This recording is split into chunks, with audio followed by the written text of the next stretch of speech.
Hello and welcome back to my blog, Essays on the Constitution of the United States, Part 44, The Letters of a Landholder, written by Oliver Ellsworth, printed in the Connecticut Current and the American Mercury, November 1787, March 1788.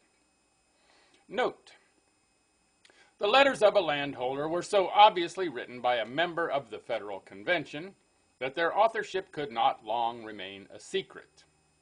They were published simultaneously in the Connecticut Current at Hartford and the American Mercury at Litchfield, and this so clearly indicated Oliver Ellsworth as the writer that they were at once credited to his pen.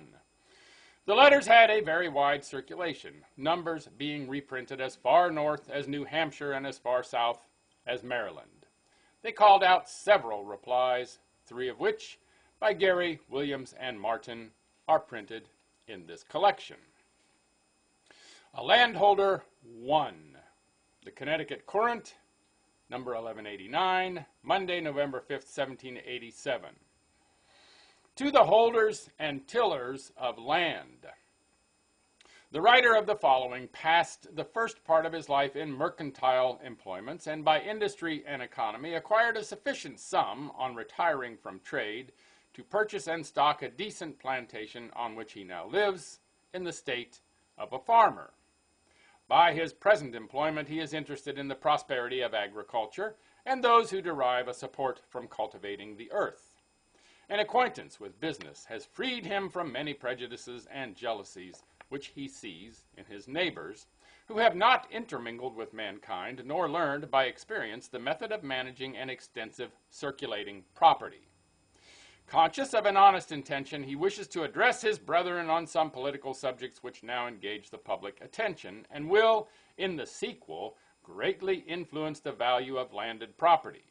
The new Constitution for the United States is now before the public. The people are to determine, and the people at large generally determine right, when they have had means of information. It proves the honesty and patriotism of the gentlemen who composed the General Convention that they chose to submit their system to the people rather than the legislatures, whose decisions are often influenced by men in the higher departments of government, who have provided well for themselves and dread any change lest they should be injured by its operation. I would not wish to exclude from a state convention those gentlemen who compose the higher branches of the assemblies in the several states, but choose to see them stand on an even floor with their brethren, where the artifice of a small number cannot negative a vast majority of the people. This danger was foreseen by the Federal Convention, and they have wisely avoided it by appealing directly to the people. The landholders and farmers are more than any other men concerned in the present decision whether the proposed alteration is best they are to determine. But that an alteration is necessary an individual may assert.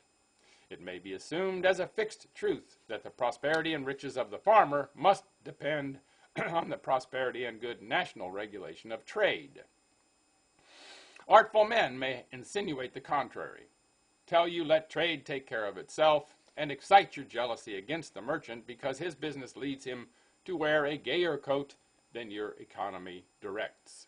But let your own experience refute such insinuations. Your property and riches depend on a ready demand and generous price for the produce you can annually spare. When and where do you find this? Is it not where trade flourishes, and when the merchant can freely export the produce of the country to such parts of the world as will bring the richest return? When the merchant doth not purchase, your produce is low, finds a dull market. In vexation you call the trader a jockey, and curse the men whom you ought to pity. A desire of gain is common to mankind, and the general motive to business and industry. You cannot expect many purchases when trade is restricted, and your merchants are shut out from 9/10 of the ports in the world. While you depend on the mercy of foreign nations, you are the first persons who will be humbled. Confined to a few foreign ports, they must sell low or not at all, and can you expect they will greedily buy in at a high price the very articles which they must sell under every restriction? Every foreign prohibition on American trade is aimed in the most deadly manner against the holders and tillers of the land, and they are the men made poor. Your only remedy is such a national government as will make the country respectable. Such a supreme government as can boldly meet the supremacy of proud and self-interested nations. The regulation of trade ever was and ever will be a national matter. A single state in the American Union cannot direct, much less control it. This must be a work of the whole and requires all the wisdom and force of the continent, and until it is effected, our commerce may be insulted by every overgrown merchant in Europe. Think not the evil will rest on your merchants alone.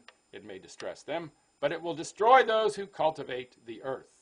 Their produce will bear a low price and require bad pay. The laborer will not find employment. The value of lands will fall, and the landholder become poor. While our shipping rots at home by being prohibited from ports abroad, foreigners will bring you such articles and at such price as they please.